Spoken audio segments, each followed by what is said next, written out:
ruangan yang satu ini terasa begitu sunyi. Padahal di luar sana suasana begitu ramai dan riuh dengan orang-orang bergembira menunggu peristiwa besar yang akan segera dilaksanakan. Begitupun sosok yang satu ini terlihat begitu hening. Ia terdiam sejak tadi, seolah hanyut dalam kesunyian, terbawa doa-doa di dalam hatinya. Ini adalah kisah seorang anak muda yang begitu gigih dan nekat dalam mencintai bangsa, sejarah, dan negaranya. Namun, apa yang membuat dirinya begitu rela memperjuangkan tanah airnya, melampaui segala rintangan, bahkan ikhlas menderita dalam sunyi demi persatuan? Inilah sekelumit kisah perjalanan Prabowo Subianto.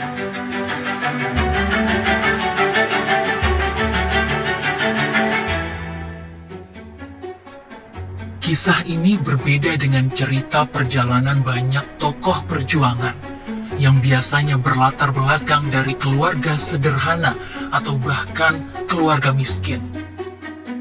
Ini bukan cerita anak petani sederhana yang hidup dalam kekurangan bahkan kesulitan.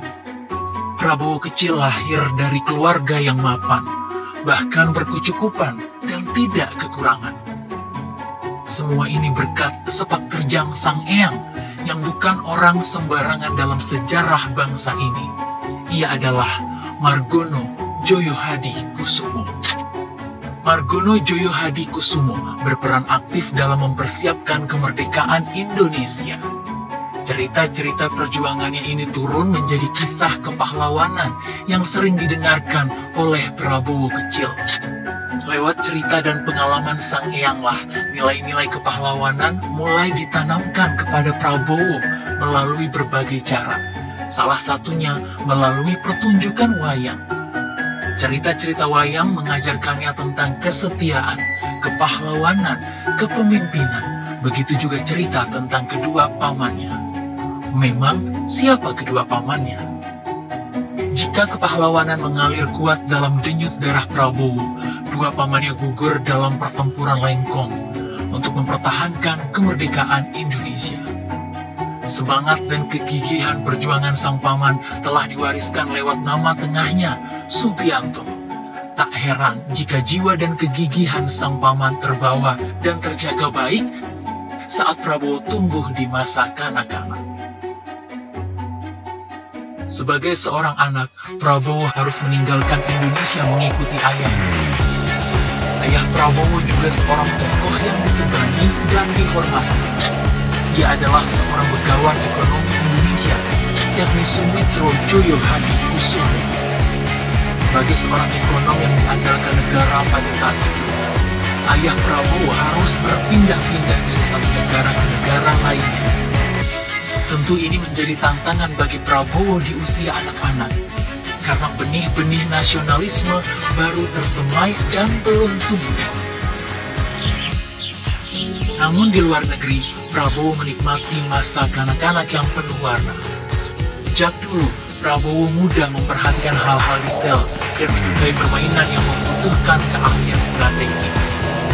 Dibesarkan dalam keluarga intelektual menjadikan Prabowo tumbuh menjadi lebih kritis dan pesat berkembang. Namun ia tetap menjaga kesantunan ala orang timur seperti yang diajarkan orang tuanya.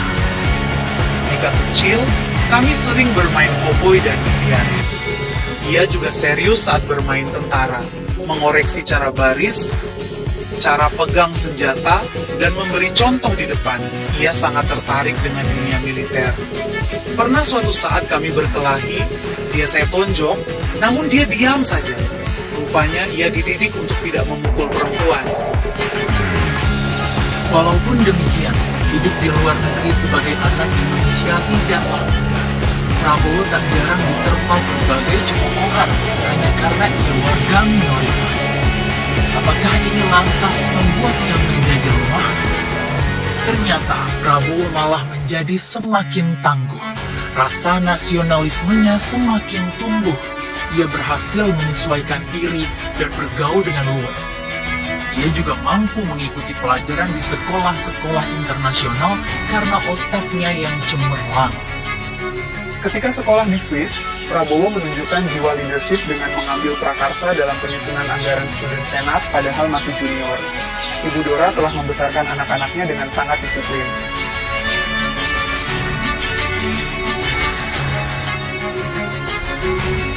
Kabar baik datang saat ayahnya dipanggil pulang untuk menjabat sebagai Menteri Keuangan. Prabowo merasakan semangat menggebu. Timbul banyak pertanyaan dalam dirinya. Apa yang bisa kulakukan untuk rakyat di tanah air yang kucintai ini?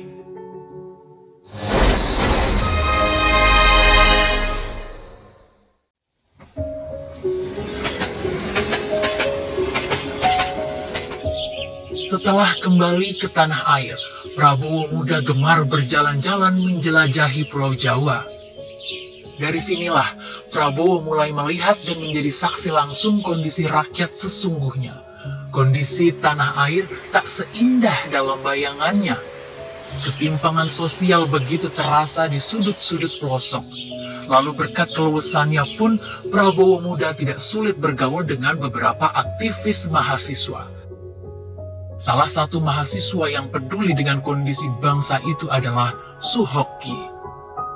Lewat obrolannya dengan Gi, Prabowo mencoba mewujudkan mimpi atas kegelisahan hatinya dengan membuat sebuah lembaga swadaya masyarakat bernama Lembaga Pembangunan Indonesia, yang ia adopsi dari Peace Corps saat berada di Amerika Serikat. Namun, apa daya? Di tengah perjalanan, lembaga ini tidak berkembang seperti yang diharapkan. Meskipun demikian, Prabowo tak lantas putus asa. Ia terus mencari jalan lain untuk mewujudkan kecintaannya pada bangsa dan tanah airnya.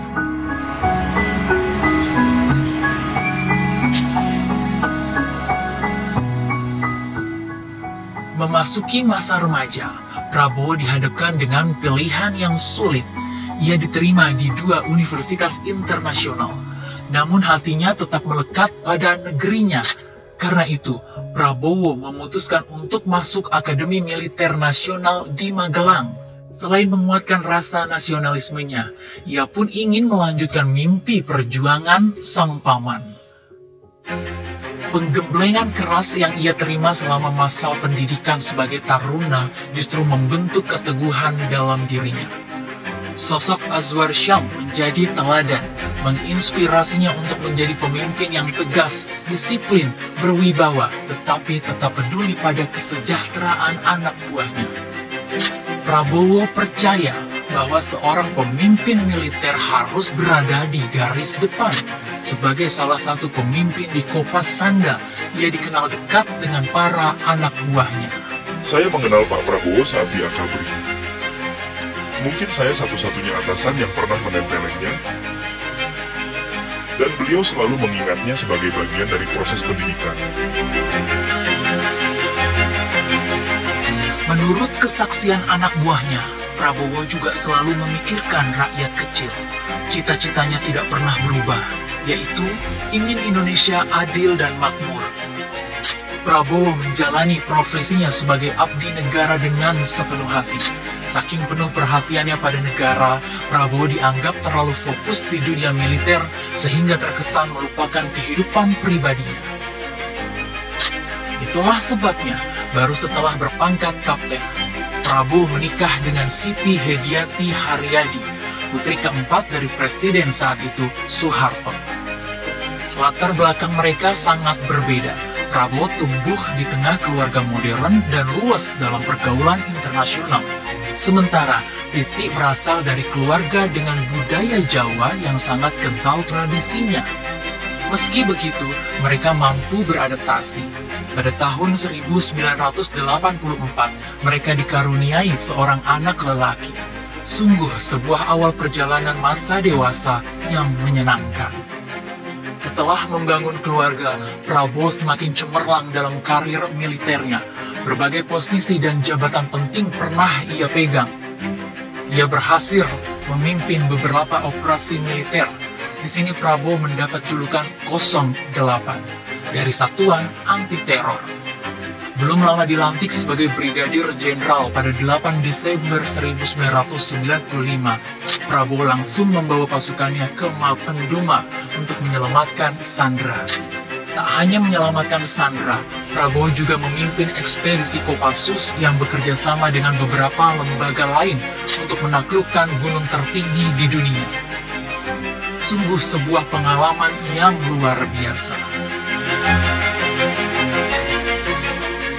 Namun di tengah karir dan kehidupan yang baru berjalan, Prabowo dipaksa menghadapi pilihan yang sangat berat. Indonesia mengalami pergolakan politik yang memaksa Prabowo terseret dalam pusarannya. Sungguh sebuah ujian dan masa-masa terberat bagi Prabowo. Ujian ini menghadapkan Prabowo pada puluhan persilangan pilihan yang sangat berat. Apa yang harus dia putuskan? Kesetiaan kepada atasannya, presidennya, kepada keluarganya, istri, kepada bawahan dan pasukannya, kepada negara, atau kepada rakyat Indonesia. Mana yang harus dipilih?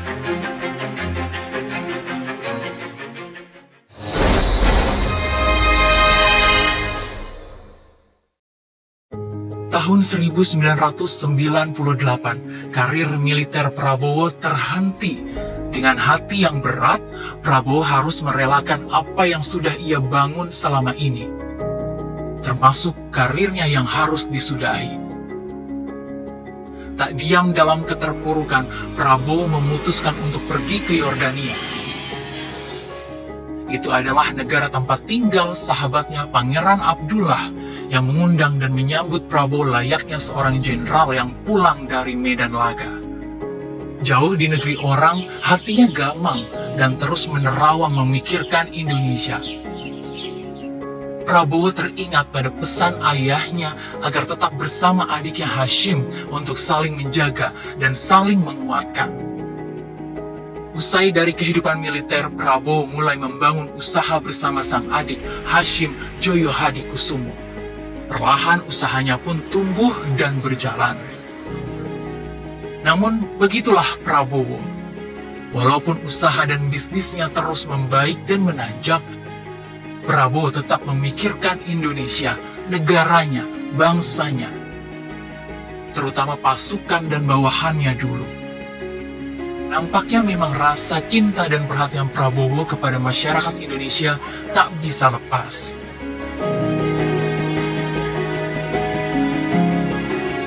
Sampai pada suatu hari, sebuah kabar membuatnya ingin segera kembali ke Indonesia. Sang ayah jatuh sakit. Namun, posisi, kondisi, dan situasi politik saat itu membuat kepulangan Prabowo tidaklah mudah. Segala upaya dilakukan agar ia dapat pulang dan menjejakkan kakinya kembali di tanah yang ia cintai. Namun, bagaimana kisah dan upaya Prabowo untuk pulang?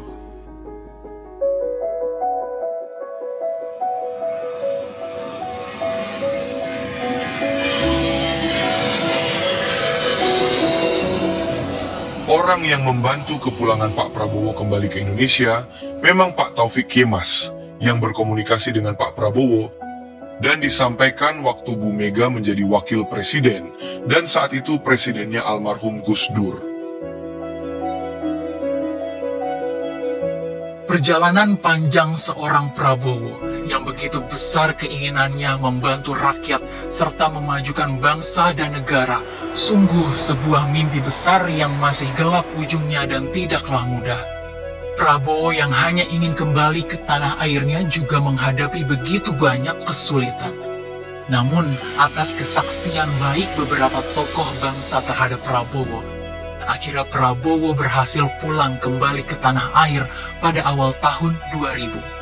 Sayangnya tak lama kemudian, pada tahun 2001, ayahandanya Pak Sumitro Joyo Hadikusumo meninggal dunia di usia 81 tahun. Sungguh itu menjadi tahun-tahun yang berat bagi seorang Prabowo. Ujian demi ujian datang menghadang silih berganti, namun Prabowo tetap tegar dan pantang menyerah pada mimpi dan cita-citanya. yakni berbakti pada negeri dan turun membantu meringankan beban rakyat.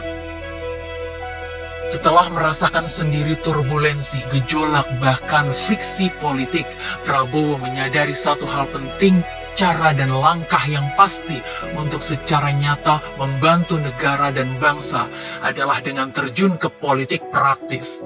Ia pun memutuskan untuk mendirikan sebuah partai, yaitu Partai Gerakan Indonesia Raya atau Gerindra pada tahun 2008.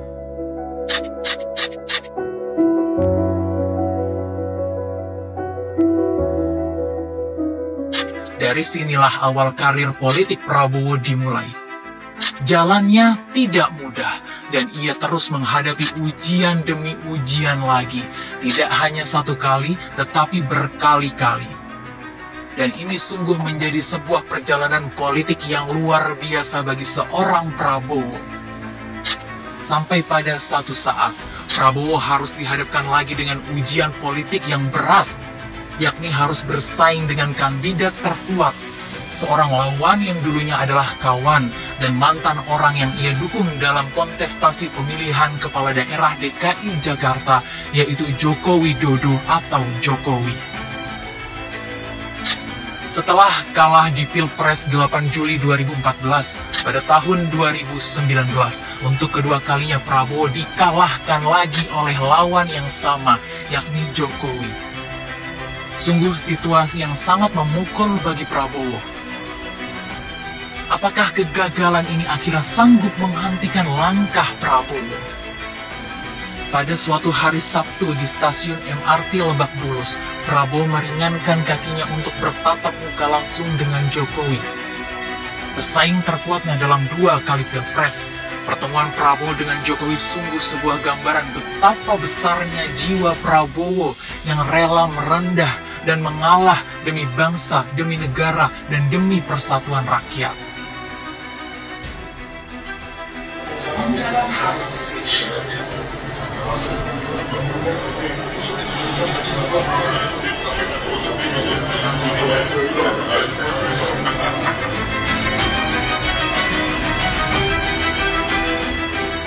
Lantas Prabowo menyadari bahwa membantu dan memajukan rakyat Indonesia tidak harus selalu dengan cara menjadi pemimpin tertinggi. Baginya keutuhan bangsa lebih penting di atas kepentingan golongan. Ia menerima tawaran rekonsiliasi dari Jokowi. Itulah yang membuat Prabowo menerima jabatan sebagai Menteri Pertahanan Republik Indonesia.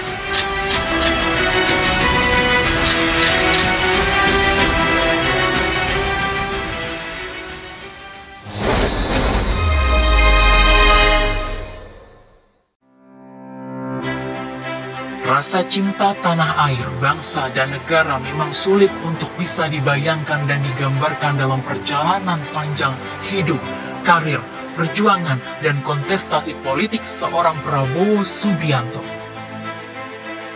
Seorang anak dari keluarga yang mapan, tersohor, dan punya tempat dalam sejarah negeri ini, tentu tak perlu pusing apalagi harus berjibaku dengan begitu banyak ujian. Binaan keluarga sejak dini, lingkungan pendidikan, dan tempaan dunia militer telah membentuk Prabowo menjadi pribadi tangguh yang tidak mudah menyerah. Ujian demi ujian tidak membuat Prabowo menyerah. Kegagalan demi kegagalan tidak menjadikan semangat Prabowo kandas. Prabowo tetap teguh, berani, dan gigih untuk terus mewujudkan keinginannya.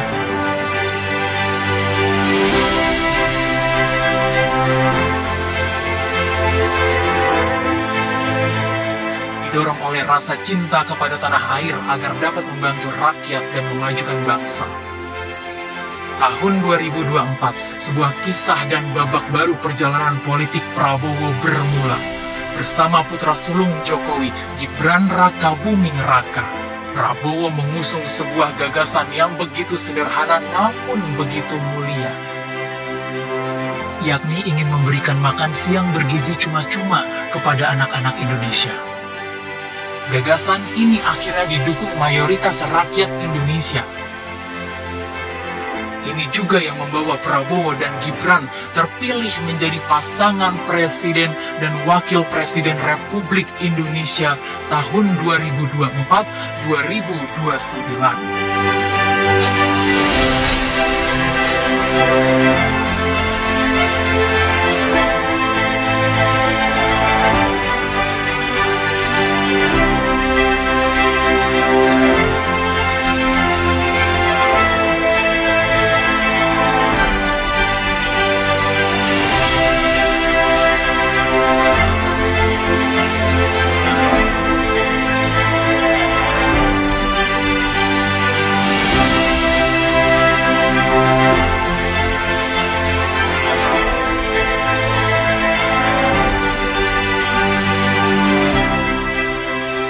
Prabowo Subianto, Presiden Republik Indonesia ke-8, siap menjalankan tugasnya sebagai kepala negara dan pemerintahan.